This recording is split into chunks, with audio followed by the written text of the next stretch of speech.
sigur eftir erfiðan leik og erfitt ferðalag. Já, við náttúrulega komum hérna allt og seint. Heppnir að fór ekki illa, þannig að Hermundur græði það sem betur fer. Við erum bara mjög sáttir við að vinna þetta.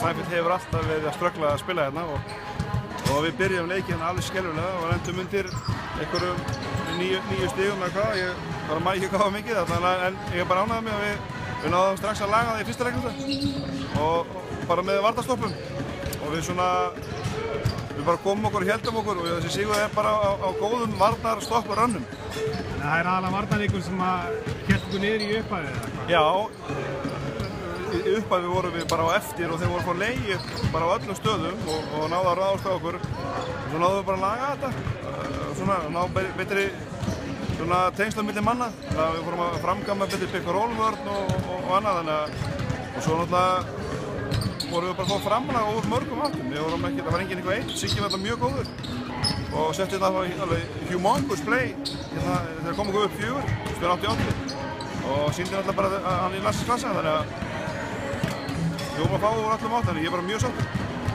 Það er nýr leikmaður hjá okkur, Óli Ragnar. Hvernig er hann að passa inn í hópinn? Já, mér finnst það bara frumurinn hans í dag, þannig að bara nýkominn og bæði fyrir hann og liðið, við möttum bara aðlagast og hann er bara í langtímaverkefni, þetta er ekkert stuð stopp í honum, hann er komið með ræturnar í hólmur, hann er búið að gróðasetja kallinn. Hann kom bara flottur inn og eins og allir, ég meina Sindri kom í nokkra mínútur og gaf okkur góða mínútur og Skjólfur var að fara veikur og F veikur, þannig að gaf okkur góða mínútur. Osti fór út af við 4 villur hauslaus, kemur svo bara inn og tekur leikinn með sig yfir. Bara þráttur að við spilum ekki besta leik, en þá er ég bara svo sáttur við sigurinn og byrjaði þannig. Takk. Sigurður, góður leikur hérna í dag. Risa karfaðan í lokin. Hvað var þetta teiknað upp fyrir þig? Já, við vorum bara að tala um að gera þetta í þessu playi og þannig að já, þetta var alveg teiknað upp en ég kannski teiknaði ekki upp 4-point playi en það var mjög skemmtilegt, kom á góðum tíma fyrir okkur.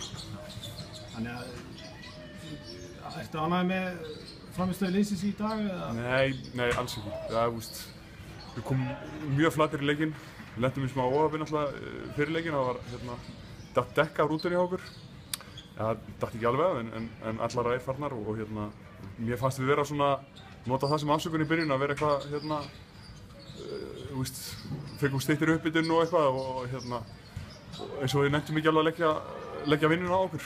Þannig að það er náttúrulega óafsakanlegt en við unnum leikinn þannig að það kostaði okkur ekki neitt í dag en við náttúrulega getum lært það í Já.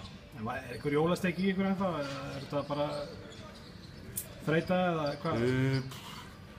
Nei, við erum búin að æfa vel og ég trúi þig ekki að það sé einhver jólasteik í okkur sko.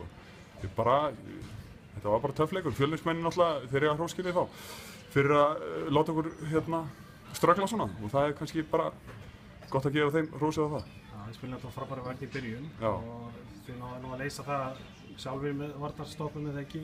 Jú. Við vorum hrifleikir í byrjun svo náðum við nokkru stoppum og svo var þetta bara close, við vorum alltaf aðeins að elta og náðum að jafna þarna fyrir fjórða en náðum aldrei að slíta af okkur þóttu við höfum náð okkur kannski, 8-10 stiga fórustu. Þannig að það var bara það vantaði kannski aðeins að drepa það þegar við vorum konið með smá fórustu. En við unnum. Allt í flottur leikur framan af en einhvern veginn náðist ekki að klára. Hvað var þessi fór úrskeiðis í lokin? Vantar bara einbeitingarleysi bara inn á milli köflum. Flæðið sóknarlega var styrkt en framan af var þetta bara mjög fínt.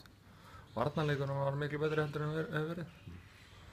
En við þurfum aðeins að bara laga til bara í að halda haus, bara fókus. Voru hitta betur úr landskotunum heldur en oft áður eða eitthvað? Já, ég meina við verum að taka bara færri. Við höfum verið að taka 30 í leik, við höfum að taka færri í dag.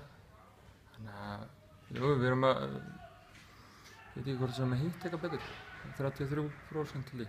En þetta er þá áherslubreyting frá því fyrir jól að færa sig nær, eða fækka þessum þriggjastaðskotum og kannski færa sig meira inn í teginn? Já, við höfum alltaf verið að skjóta svolítið mikið fyrir utan og við ætlum að koma boltanum svolítið meira inn í núna. Nú erum við teljum við meiri svona ógnun inni, bæði Sindri, Óli og Mits og síðan erum við Davíð líka. Þannig að við erum með stóra sterka stráka sem voru kannski Óli mikið búinn að vera meiddur, Sindri koma sér í form. Eða svona komin í þokkalega stand núna og Davíð hefur verið svona óöppið með meiðsli og svona. Og síðan erum við Mits náttúrulega sem hérna meira einsætt heldur en Daron. Þessi erlendi leikmaður, hann töluvert uppgreitt frá því sem var síðast. Já, við teljum það. Hann bæði hærri og hann meira vopnabúr og góður skotmaður þó hann hefur kannski sýnt það í kvöld. Hefur verið að skjóta allavega í deildum sem hefur verið í 30–40% fyrir utan þriggja. Þannig að hann getur skotið og hefur sýnt það á einhverjum. Hvað framöndan hjá okkur? Botbarátta blasir við og það ekki að fara að býta frá sér og spilna upp? Við verðum að býta frá okkur nú. Bættum við okkur Emil núna, hann svo sem ásvöldi í land í formið. Og hann kemur bara sterkur inn, bara viku fyrir viku, bara sterkari og sterkari. Við eigum Njarðvík út í næst og það verður alveg challenge.